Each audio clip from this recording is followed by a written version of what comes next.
আসসালামু আলাইকুম, আমি ডাক্তার জিল্লুর রহমান। আশা করি সবাই ভালো আছেন। আজকে আমরা কথা বলবো হাঁটুর ক্ষয় বা অস্টিওআর্থ্রাইটিস অফ দ্য নি জয়েন্ট নিয়ে।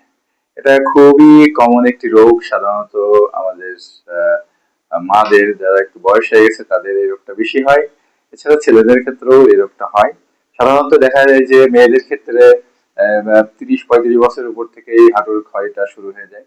আর ছেলেদের ক্ষেত্রে 45-50-এর উপরে যে সাধারণত এই হাঁটুর ক্ষয়টা দেখা যায়। আমাদের যে হাঁটুর যে এখানে মেনিসকাস বলি, এই মেনিসকাসটা এটা ক্ষয়ের সাথে এই যে আমাদের হাড় এখানে হাঁটুর দুই জয়েন্ট, এই এখানে যে একটা এটা স্মুথ তেলতেলে একটা ভাব থাকে সেটা নষ্ট হয়ে যায়। এবং এই এখানে হাড় দুটো এখানে এই জয়েন্টের চারদিকে অনেক সময় হাড় বৃদ্ধি পেয়ে যায়। এটাকে আমরা অস্টিওআর্থ্রাইটিস অফ দ্য নি জয়েন্ট বা হাঁটুর ক্ষয় বলি। এই হাঁটুর ক্ষয় এটা এমনই একটা রোগ, এটা আপনার চিকিৎসা দিয়ে পুরোপুরি ভালো করা সম্ভব না। এটা নিয়ম কানুন মেনে চলে এটা কন্ট্রোলে নিয়ন্ত্রণে রাখতে হয়।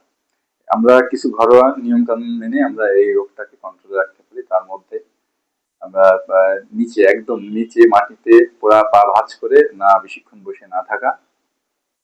এরপরে আমরা ঘন ঘন যারা সিঁড়িতে উঠতে হয় তাদের ক্ষেত্রে ঘন ঘন সিঁড়িতে ওঠানামা না করা। যাদের পায়খানা শক্ত কষা আছে তাদের ক্ষেত্রে হাই কমোড ব্যবহার করা। এছাড়া আপনার নিচে বসে কাজ করতে হয় এরকম কাজ এড়িয়ে চলা, বাবু মেরে না বসা। আর আমরা খাওয়া দাওয়ার সময় চেয়ার টেবিলে বসে খাওয়া। এসব নিয়ম কানুন মেনে আমরা এই হাড় ক্ষয় আমরা প্রতিরোধ করতে পারি। এছাড়াও কিছু সিম্পল ব্যায়াম আছে ঘরে, সেই ব্যায়ামের মাধ্যমে আমাদের এই অস্টিওআর্থ্রাইটিস বা হাই ক্ষয় থেকে আমরা রোধ পেতে পারি। তো ঠিক আছে, আমরা সবাই সুস্থ থাকি, ভালো থাকি। ধন্যবাদ।